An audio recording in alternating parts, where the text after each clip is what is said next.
Jouer encore une fois à Chantilly pour les chœurs des chambres de Namur, Capella Méditerranée et nos solistes est pour nous quelque chose d'extraordinaire. Quand on a connu ces écuries, on est resté vraiment admiratif du son qu'ils pouvaient produire et de quelle manière on pouvait spatialiser.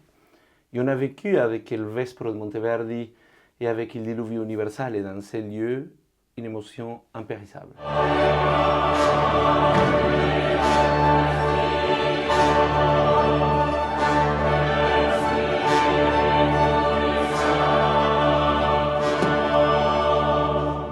C'est pour cela qu'on continue dans cette recherche, dans cette quête de l'immatériel à travers la musique qui est aussi associée au jardin et aux fleurs.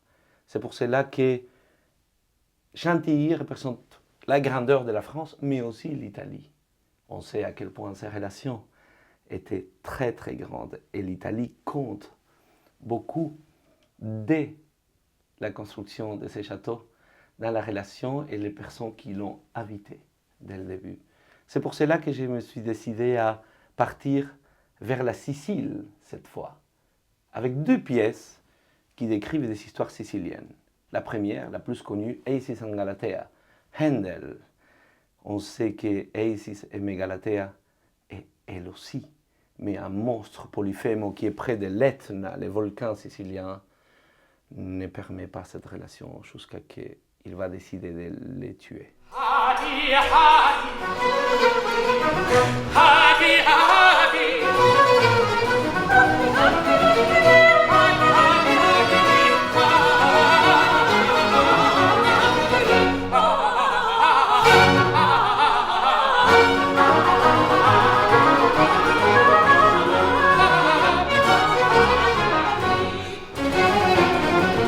Aussi une histoire à peu près similaire, mais plus près de ce qu'on pourrait dire de la manière d'agir au XXe siècle dans cette région sicilienne, sans prononcer les noms de ces familles qui ont décidé d'imposer vraiment ce désir, ce vouloir.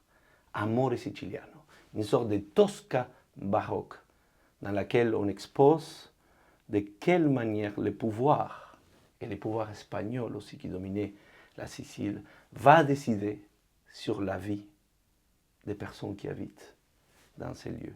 Des histoires d'amour qui ne peuvent pas s'accomplir, soit celle d'Acis and Galatea, soit celle de Cecilia et Peppino.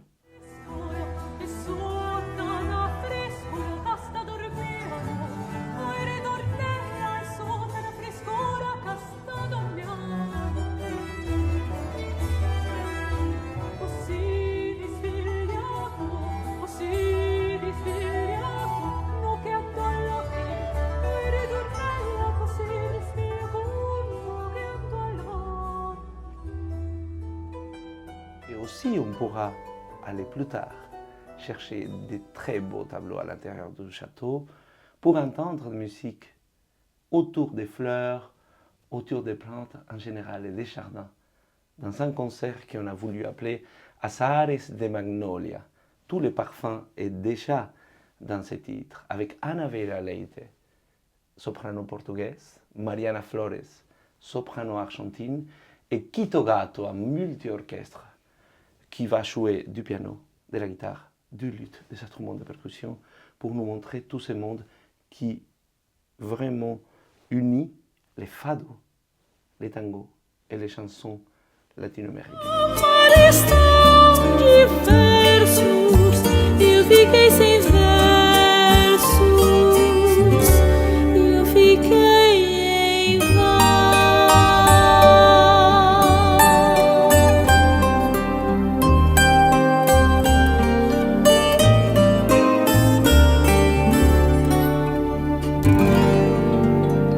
Je vous invite à Chantilly pour vivre 3 moments qui seront mémorables. Mémorables parce qu'ils vont rester dans la mémoire.